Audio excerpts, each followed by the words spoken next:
guys, welcome back to the channel. Today I'm going to be sharing with you guys what I made for dinner over the last week for my family. Recently, I've been doing a ton of meal prepping, helping me to stay on track with my health and weight loss journey. However, I'm finally getting to a point where I'm just kind of sick of eating out of meal prep boxes or large containers of prepared food all throughout the week. We needed a week break to mix it up a bit. And I also felt like my family was getting sick of the typical meals I was making them for dinners. We needed to find some new recipes to kind of recharge our dinner plan. So we were excited and I wanted to get back into the kitchen. It's one of my favorite places to be, getting creative and making delicious food for my family. So this week we refreshed our meal plan. I included the kids and my husband Josh, trying to ask them what kind of food do they want for dinner? What are some ideas? And we worked together to think of a really delicious meal plan for the week. Delicious, but also fast and not too much cleanup. It's summertime. We are on the go with the kids, to the parks, to the pools, on play dates, just getting outside and doing fun things as a family. So we also wanted to make sure it fit with our summer lifestyle as well, which includes a lot of time out on the grill. So for the first meal this week, we went to Josh's childhood memories of making foil packets on the campfire when his family would go camping. These are a great meal that are really easy, very little cleanup, and you can mix it up and do a version of this every week, but there's something different because you can switch up the ingredients you do. We usually start with some sort of a potato as the base, a variety of vegetables, a good protein. This week we used chicken breast. And then you can mix it up with different seasonings, top it with a couple small pats of butter, and then you roll it up tightly in a packet of foil and pop them on the grill to cook until the chicken is cooked through and the veggies are soft. As they're in the foil packets, the seasonings, the butter, and the veggies and everything all steams, so that flavor really sinks into everything. I like to set mine up in a buffet style. That way the kids could jump in on the cooking action and help put their own dinners together. I always find getting the kids involved in the kitchen helps them be a little bit more adventurous and try new things, and they actually really liked this dinner. It came together very quickly. Let them pick out some sauce to use as a dip on the side. So I had either some sugar-free barbecue sauce as an option or some of my homemade Greek yogurt ranch dip, which is just plain non-fat Greek yogurt, ranch seasoning, and a little bit of water to get it to the right consistency. What do you think? Good. And you made it yourself. What do you think, Nora? Good. Good, and you like it? Mm-hmm. Did you make it yourself? Yes. Nice. And I carrots in. You put carrots in it? Mine has chicken, potatoes, and broccoli. Delicious. And what, did you put a seasoning on yours? Mm-hmm. What did you end up putting on? Salt and ranch. A little bit of salt and some ranch powder. And you had some Chick-fil-A sauce to dip on the side. Because sometimes we need a little dip. That's all good. I would ask how Josh liked his. Mine was tasty. It's gone. Well, it's Memorial Day and our plan was to grill out today. However, the weather is not cooperating. We've had thunderstorms all afternoon. So instead I'm gonna swap our dinner meal with one I had planned for later in the week, which is actually a really easy one-pot meal, and I know the whole family is gonna love this one. We're making a creamy chicken and cheese tortellini on the stovetop. So I started with 2 boneless, skinless chicken breasts that I cubed up into equal sized pieces. Then I'm using my large Dutch oven. This can go on the stovetop or in the oven, so it's a really versatile cooking vessel. I sprayed it with a little bit of avocado oil, popped my chicken breast in, and I'm just going to toss this around and get it cooked until it's cooked well through. I also seasoned the chicken with salt, pepper, paprika, some garlic powder, and onion powder. And while that cooks through, I'm prepping some diced onion. Once the chicken was cooked through, I did go ahead and remove it from the pot to a separate plate while I cook down the rest of my ingredients. So I popped that diced onion into the pot, and I'm gonna saute it until it's translucent, just a couple minutes. So while that was cooking down, I got my minced garlic ready. I did 3 large cloves. Added that in with my onion and stirred it around for just a few seconds. Garlic cooks really fast, so be careful not to burn it. I added about a tablespoon of flour to my onion and garlic and the oil that was in the pan. That's gonna help the liquid we're adding thicken up into more of a sauce.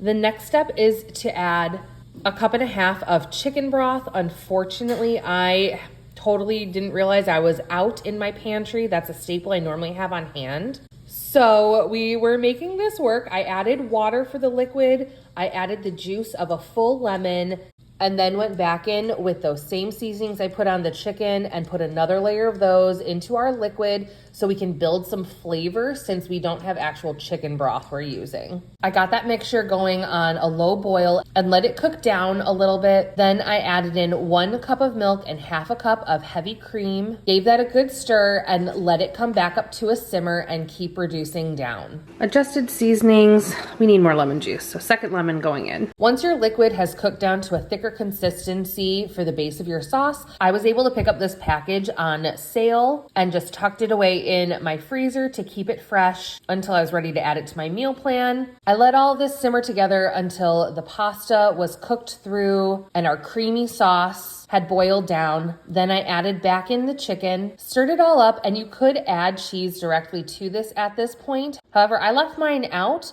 portioned it into bowls, and then just added a sprinkled serving on top. Tasty, affordable, and easy cleanup. The kind of meals I love on a busy summer night.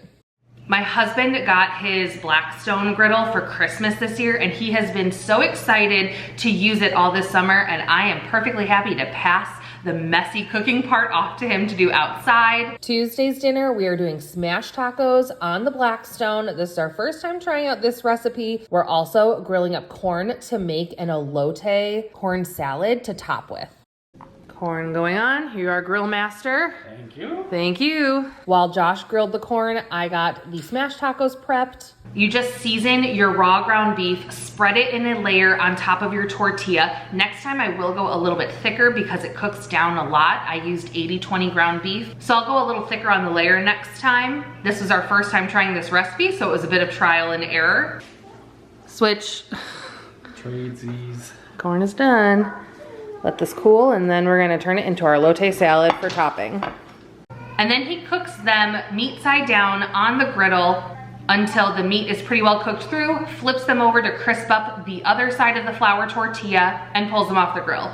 I was in charge of the elote salad part. This was so delicious, and it's a combination of some fresh corn. We cooked that on the grill as well to get a nice grilled flavor and char to the corn. I cut it off the cob, and then for the dressing, I used part mayo, lime juice, chopped fresh cilantro, of course, the other star of the show, the cotija cheese, mixed it all together. This elote salad was so delicious. It was great on top of the smashed tacos, but it would also make a great side dish for any sort of grill night this summer. And it'll travel really well if you're looking for something to bring to a friend or family member's barbecue or a block party. Super good, and I will definitely be making that again.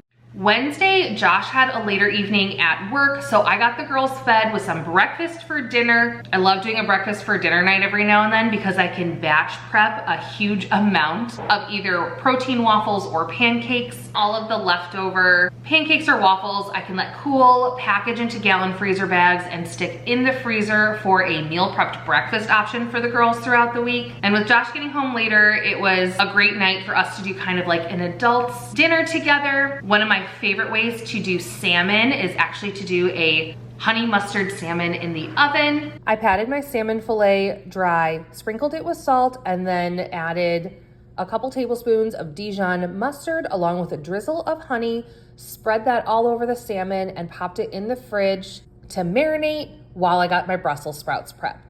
Brussels sprouts are one of those foods I remember hating when I was a kid, but now with all the different ways to cook them to make those Brussels sprouts taste more like when you get them at a restaurant. I did boil them first until they were just soft. Then I drained and dried them really well, getting as much water out of them as possible, and laid them out on a parchment-lined baking sheet.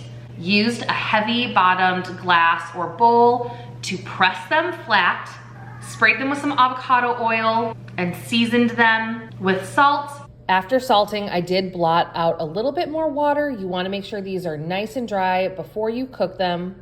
And I also sprinkled with a little bit of Parmesan cheese.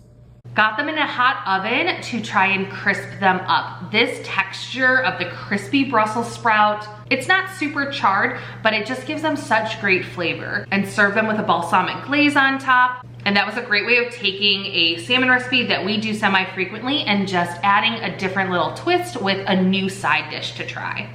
Thursday was Josh and I's anniversary, and I did share in my last vlog that day what I ate and when we went out, what we had. So it was just kind of simple meals for the family. I did a big charcuterie board for the kids that they had with their babysitter while watching a movie while we went out for our date night. And we had some leftovers of the pasta, so we got that eaten up on Friday night. I always like to reserve one night a week as like a leftovers or quick, easy meals kind of night, just so we can play catch up, make sure we're not wasting any leftover food in the fridge. So Friday was a leftovers night. So this morning we actually went to the farm as a family. We did sunflower picking. They're absolutely beautiful in my house. However, they are dropping pollen everywhere.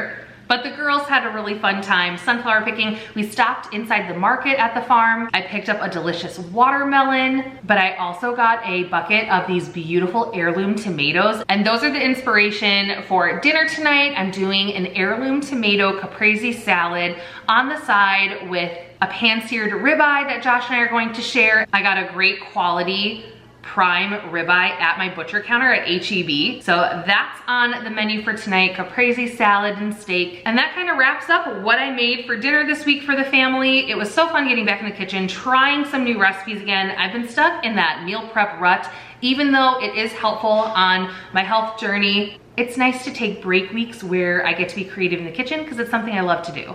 Now we're heading over to the pool. I promised the girls we'd head over to the pool this afternoon. We're off to do that. I hope you guys are enjoying your kickoff to summer. Let me know some of the summer dinner ideas or meals that you're planning. Thanks for watching today's video. Make sure you subscribe if you enjoyed it and want to hang out with me for more summer meal ideas.